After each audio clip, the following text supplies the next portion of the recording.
Hello, welcome to this video, and on this video I'm going to be showing you some lovely licks, because I know you all love licks so much.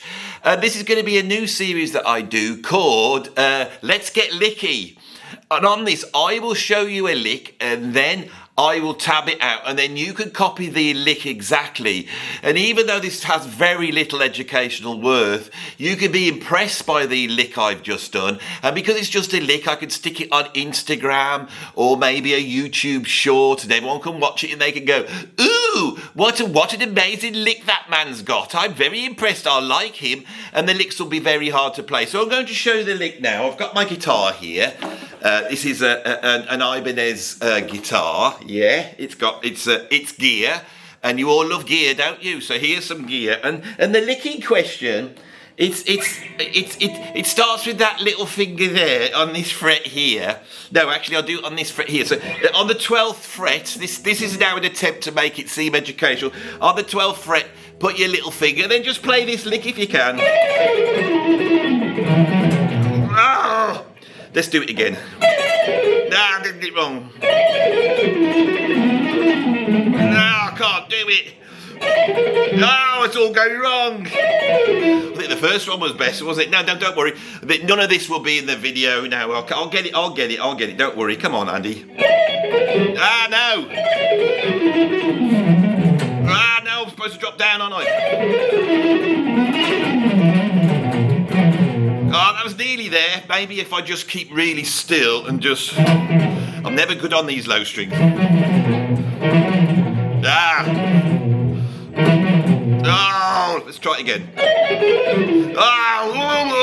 Anyway, I'm not going to do that lick. I'll just do another lick then. They don't know what lick it is.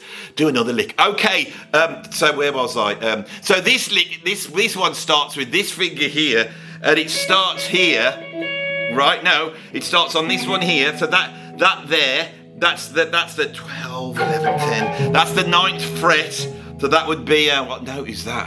I never really learned the notes of the neck, didn't need to, because I was just working on hard licks all my life. That's a B, isn't it? So it starts on the B here, on the D string, right, on the B, it starts here, and the lick goes like this. Oh, can't do it today. I nearly had it. Oh, nearly. Oh, come on. Should have warmed these up this morning. Let's try it again. Oh, that was it. That was nearly in now. What I've got is I've recorded it onto my computer and I got all the right notes, but it was a little bit scruffy. What I'll do afterwards, right? Don't tell anybody. What I'm going to do afterwards, I'm going to go in to the notes on the pewter, you know, the computer thing, and I'm going to go through every single note, and I'm just going to like make sure all the dynamics. That's how loud they are. I'm going to even them all off, and I'm going to make sure they're really all tied to the grid, so everything is absolutely in time. And the thing is amazing. What sounds quite scruffy can sound like much better. The thing is, I don't like doing it, and I do worry about these people, because there's people out there now, and it's like they're false lick hunters. They are. They go about, you know, that bloke's a fake and that bloke's a fake. And if you're not careful, so you just got to know how much to do it by, you know. Now, what I could do is I could program exactly the same licking, program it all perfect, get like a guitar sound on there, because it's so fast you can't really take in the guitar sound, and then I'll map it on. So my fingers are doing the right things, it's all working, but what you have actually hearing is a lot it's better than what I normally am, you know. So but I hope nobody gets caught out, but I am actually playing it. Right, and I mean here, I only did that lick about 5 times. I mean, some people out there are doing it like 60, 70, 80 times. Let's see if I can get another lick going. What else do they like, these types? They like these wide, stretchy things. Can I do one of those? Let's just try one out, shall we? I'm gonna turn the guitar up. Well, that would be quite good, wouldn't it? Whoa, nearly. do it here where the stretch isn't so big. Oh no, it's harder there. Like it gets worse rather than being better. Oh, I might just play the guitar.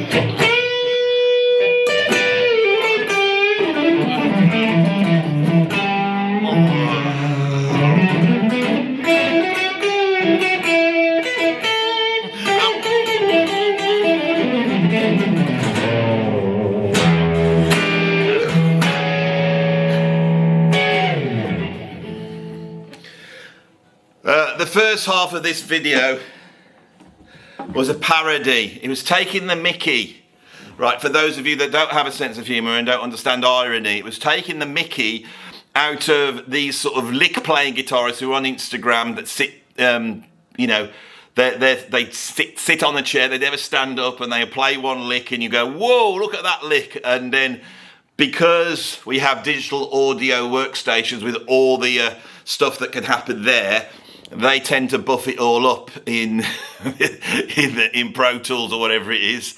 Then people come along, and there's another industry on the internet of people going, that's fake, that's bloody fake. I don't know what I'm doing a northern accent for, but you know, they might be doing, hey, that guy's a fake, man. He's a faker. He's a dirty, rotten faker. He's faking you like and kidding you with his guitar licks.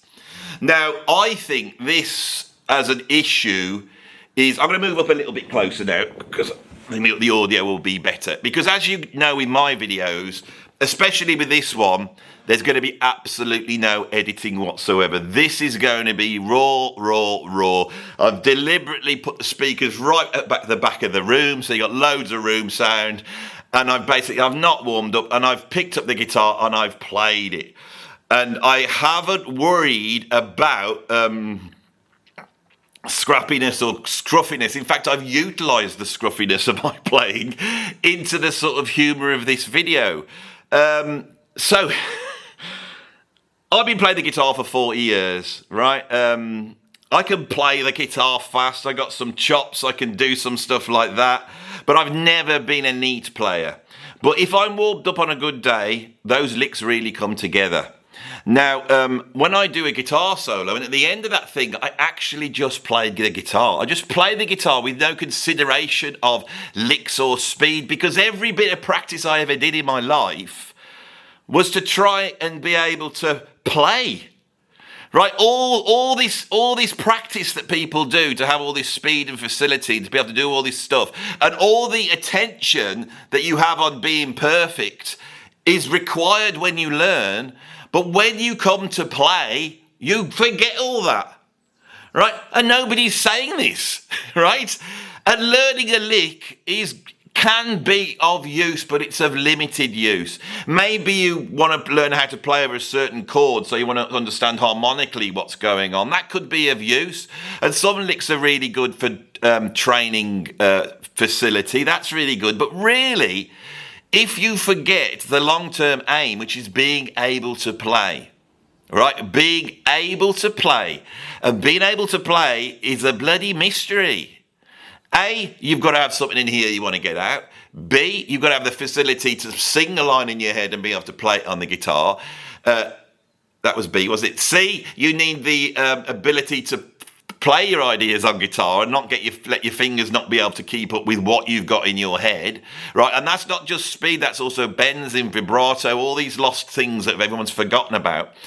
And then you need to be able to build that into a story, which requires more than the length of a short or an Instagram video. So that aspect of playing where people build and express themselves, and maybe even they play something where you go, oh, what the hell's that? They seem to have gone down they've gone down a blind alley with that lick, but how are they going to get out of that? Oh, yeah, fair enough. Yeah, I can see that. Yeah. Oh, yeah. Oh, no, that's good. Yeah. Oh, now you've come back to it. You're building on it. Oh, I get it now. It's like, and also, I can feel that you're very stressed out. That you're trying to express something, and sometimes these licks aren't quite coming out right, you know. So this is what music is. Technique is a method. Right, there's when you say a technique, what's a technique? A technique is a method for getting a sound, right? It's a method. So if you want to play and never play in a key, you're going to have to practice stuff. So you will have techniques to stop you playing in one key. Schoenberg and the serialist composers came up with a sort of 12-tone, theory, the technique. So you didn't end up playing in one key. Now that sort of a technique is not what we think about when we're talking about guitar technique, and there's lots and lots of talk about this. And I don't know, I think what you're aiming at on your instrument is to be you, to be an individual and express what you want to express. And with everybody that will be different. And some people will require more techniques to do what they want to do or what they hear. And some people will do less. But this whole Instagram guitar thing that's going on, great in that it's keeping guitar playing alive, keeping playing alive, and keeping an interest in skill, which I think is a wonderful thing, and I'd never want to belittle that.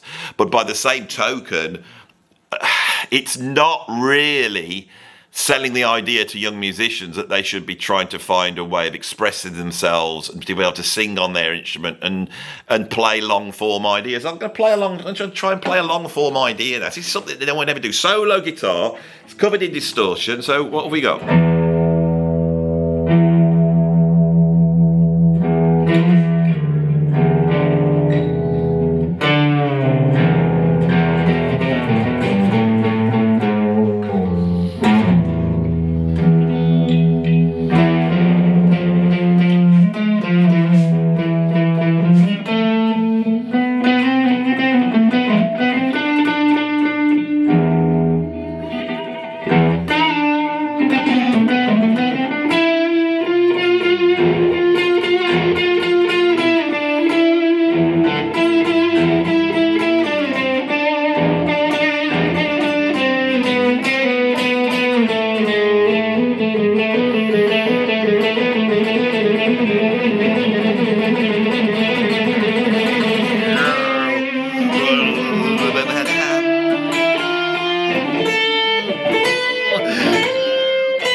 Right, so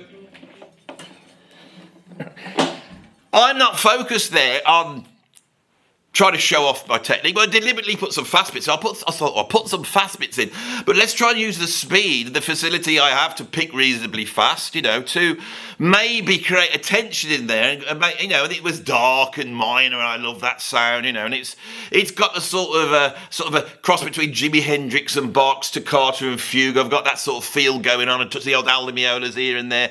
I don't have that facility of Al Di Meola. I don't have the facility of all these musicians, but there was a point in that, and I was very lucky to get it, but there was a point in that when I got to the top of the deck where I was feeling it. And when I start to feel it, like Keith Jarrett, I start making a jazz noise. I started making a jazz noise. You may have heard it, because that was the energy wanting to come out. I couldn't keep it in. That's why I play, to access that. Right, so there's my soft critique of these guitarists who are sat there, working out one lick, practicing it for 3 days, recording it into the computer, getting on Pro Tools, and then polishing it up to such an extent where certain people subjectively start to say, well, you're not really playing that anymore. That's what's going on. Now, let's call out the whole fake thing, okay? I've worked in the music industry for, years and years, and I remember the computers coming in, and I remember being involved in prog rock and prog metal, that it was just de rigueur, which just means it always happens. It was the thing you do.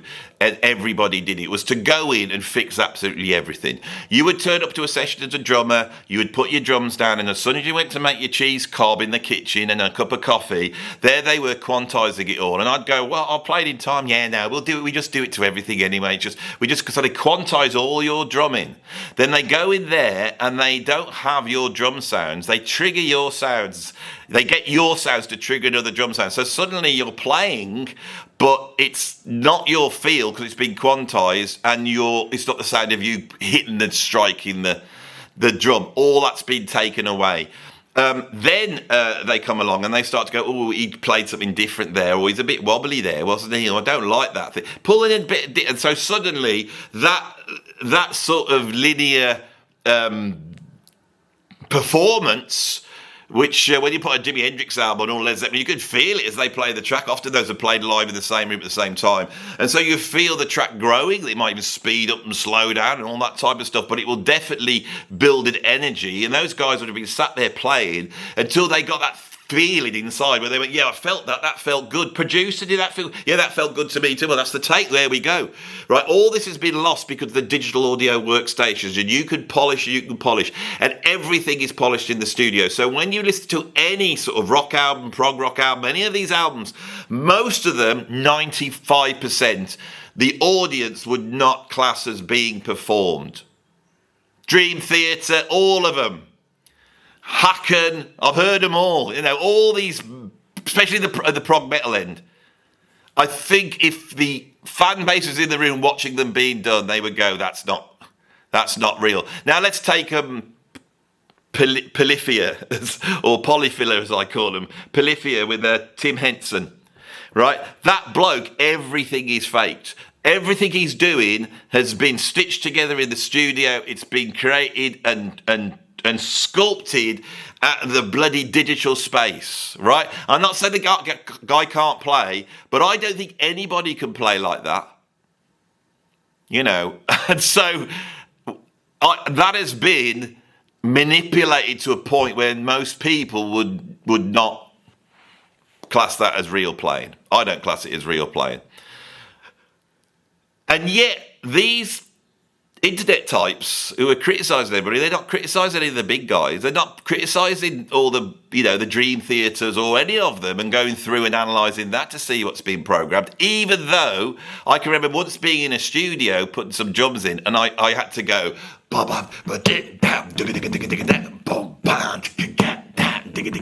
and I had to do that double bass drum there. And when I did it, we whistled back and it was bloody terrible. And I'd flammed them all. And I said, can I go back in and do it again? And the engineer, and this is like 20 years ago, the engineer actually turned around and said, why don't we do it the Mike Portnoy way? And he cut out the first bass drum and then just pasted them all the way through for that lick. Right, so this is quite common knowledge. Now, I toured with Dream Theater. Right, I knew Mike quite well. I saw him play every night. He's a way better drummer than me. He's a monster. They're all ridiculous monsters. They can play. So this is not that they can't play. What it is the fan base, you lot, want it to sound a certain way. When it doesn't sound like that, you sort of go, oh, it's not as good as the band that I think's real. You are all perceiving some platonic ideal of what technique is and being impressed by something that doesn't really exist. Now, on the internet, it seems that although they're never going to go for the big guys, right? They're never going to go for the big guys, right? But there's a whole bunch of people that are going to call out the sort of internet guitarists, and they're going to say they're fake. Now, I think this is absolutely, I don't agree with it. And I'll tell you why I don't agree with it. It's because it's such a reputation damager, right? That it's like the punishment of being accused of this, which will then ruin your career and you have to go. The punishment of that is it's too heavy for the misdemeanor that the person's committed. Now, I'm going to take out of this people plagiarizing other stuff or copying other people's guitar solos, and there's one guitarist, I'm not going to name it because I don't want to be involved in all this. There's one guitarist that did all that, and he was sort of pretty much went away, because he was basically playing other people's guitar solos, and that is like robbing someone's personality, even though these guitar solos were probably meticulously, cultivated out a whole bunch of licks that belong to everybody. And even with that, I could find I can find an area for critiquing it. No, this is where people look at a guitar player and they're like, they made a music video and they've got all the lighting right and they're sat there and they're flopping their hair about and they're doing all these licks all over the place. It's all impossible. And then it's been buffed up in the studio. Right, and then people go, that's not real. He can't perform that. Right, when you hear him do it live, it doesn't sound like that. Yeah, duh. Have you ever heard any band in the whole world? Right, that's been like that since the beginning of time. The recording studio has always been used to buff up people and move them beyond the natural performance they can do. It started off with multi-tracking. As soon as you've got multi-tracking, then the guitarist doesn't have to hit the guitar solo at that moment in time. He can just leave a space and then sit there all comfortable and do take after take after take, right? That's the first thing, is being able to retake something on your own, overdub basically, as they used to call it. The next thing is being able to cut it together. And in the old days, they could cut tape together or they could punch in. It's really hard to punch out, but if you had a space at the end of your guitar solo, you could almost punch in all the way through. When I first got my Porter studio and started experimenting in the studio, I had a little punching button, and I would literally punch in my guitar solos by the lick and create really insane guitar solos by practicing a lick up and punching it for that bar and then going back and then punching the next lick in, and I kept doing that until I nailed the lick. This is pre-digital. Right? And why did I do that? Because I was young and I wanted to impress people, right? And this is going to be the fundamental point of this video. I wanted to impress people. Then the digital technology comes in, and as that has grown, we can now make anything happen in the studio. You could make anything sound like anything. You could change your vibrato, you could change the pitch of the notes. You're right. So when I play guitar on my albums, now my albums, because I have an ethos of leaving the emotion in and leaving the mistakes in, I don't fix any of this stuff. But when I'm doing a guitar solo, if I've done, like I say, a 2-minute guitar solo, and in there were 3 notes I didn't like, and you've got to remember that's all it is. You don't like them, right? It's usually you're going, well, that doesn't sound right, sounds out of tune, or you hit a bum note. I don't believe in bum notes, but I might go through it. I don't like that. And so I will go in to the digital, and I'll pick that note up and I'll move it in tune. Right, I do it, okay? If it's a little bit out of time, I'll stretch it into time. Everybody, when they get in there, starts to buff it up. So we are now in a situation where you cannot tell whether somebody's really playing it or not really playing it. The only thing you can really tell is, and I suggest you apply this, if it sounds too good to be true, it's probably not too good to be true. Right? Now, I'm 58 years old and I've done this for a long time, and I've battled with all sorts of mental health issues that go with being a creative musician.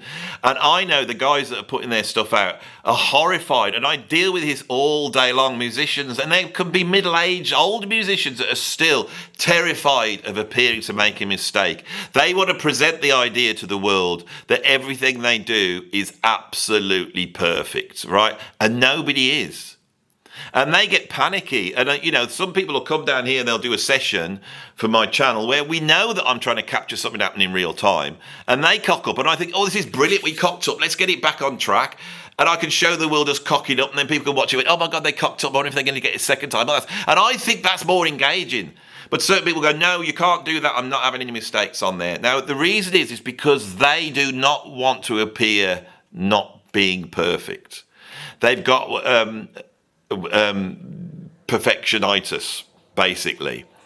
So there's an insecurity in musicians that if they can fix it, they will. And it's not to get views. It's not to be more successful. It's out of self-loathing, self-hate. Right? That's the first thing. And that's why I'm a little bit, when some people fix something and it's quite obvious and then somebody's going for them, sometimes I feel like, well, I got sugar around me. I had a donut before this started. That was my warm-up, was having a bloody donut. How did you warm up to do all those fast licks on those messy fast licks you did on your video? How did you warm up for that? Well, I had a cup of coffee and a donut. Right, that's the one thing. Then on the other side, the people who are doing it, they're not doing it because they're on some moral crusade. If they're on a moral crusade to show up the fakers, I wouldn't have any time for them at all, because that sounds like you're some sort of bloody Spanish Inquisition of guitarists coming in. Which, burn them at the stake. They need to be destroyed. I can't stand this fakery and all that bit. They're not really doing it for that. What they're doing is they're flapping around, and they're the ones trying to get engagement.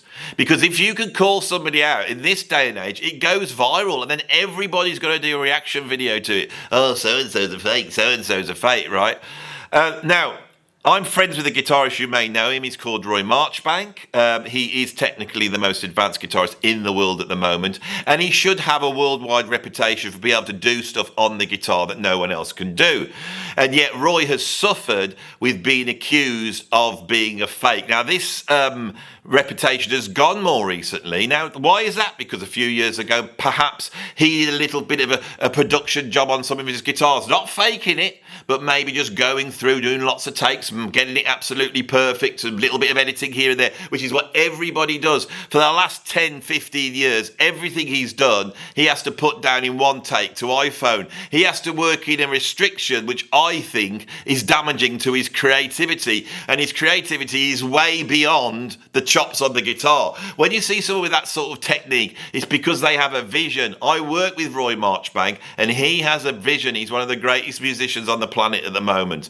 And yet he has been bloody, not destroyed, but he has been severely affected professionally and emotionally by people saying he's not a fake. And when you ask them what they say, because Roy is so fast, I know you're going to all go and search him out now. Roy is so fast that it is astonishing. Okay, when you see it, you go, well, that's a fake. Anyone who knows about guitar playing knows it's not a fake. But people have never accused him of not being able to play that fast. What they've said is, I think he's fixed a couple of notes here and there. And they have utilised that because they want to get the traction of calling him out. Now, Roy doesn't fix notes. I've worked with him. He is the real deal. Right, but if he wanted to go in and do a guitar solo and then start editing takes together, or do what I do or what the rest of you do, and probably what you do, is go, I didn't mean to play that note. I'm going to move that note, and sod the people that are going to slow my bloody playing down and go through it note by note and go, he's playing a G there, that's actually a G sharp, This is bonkers. Right? And so seeing the damage that these people do, I think it's actually unfair. Because to my mind, and being in this business, there's all these incredible guitar players. But if you want to know the guy that is at the cutting end, the pointy end of technique and doing things that no one's ever done on guitar before, it's Roy. Right?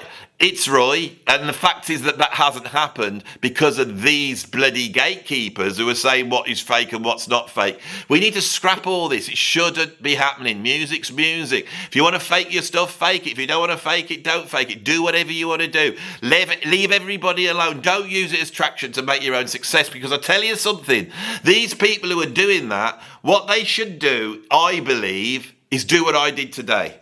They should pick the instrument up cold and just play it. Right? Now, I have worked on myself now that I really don't care whether you say I'm a good guitarist or not. I really don't care if you say I'm a good drummer or not. I don't care if you go, Andy's a bit scrappy or he's cocked that up, and all that type of stuff. I really don't care anymore. Right? I enjoy playing the guitar and I can express myself on guitar, and that's taken me a long time to do. And the skills that I think that I value now are not the skills I had when I was 16 years old, which back then was to be able to play as fast as possible. I haven't got that anymore. Now I see the guitar as being something else. I see the drums and music as being something else. And this negativity, this of calling fakery out, it shouldn't be happening. Let people do what they want to do, right? And let people like it. Okay? And if you go, yeah, but they're fooling the audience, my God, that is the music industry. If you start pulling that thread, the whole thing will come tumbling down, except it's already tumbled down. And the few people that are keeping this alive are people like Tim Henson, right, and Polyphila and all the other ones that I can't remember their name. Is it Marcin and all these players that get it in the neck. right? They're keeping the bloody thing alive, right? So I really wanted to do this quick video, call that out, and, you know, just have a chat about it, really. I will come back to this. I've done a few videos in the past, but I will leave you with... What did I call it? What was it called? Box of Licks? What did I call this series? That was a joke. There's no series where I'm going to come out and do guitar licks. I wouldn't do that. What was it called? Let's Get Licky. That was it. So here's another lick for you on the Let's Get Licky thing. It goes like this. It's like this. It goes...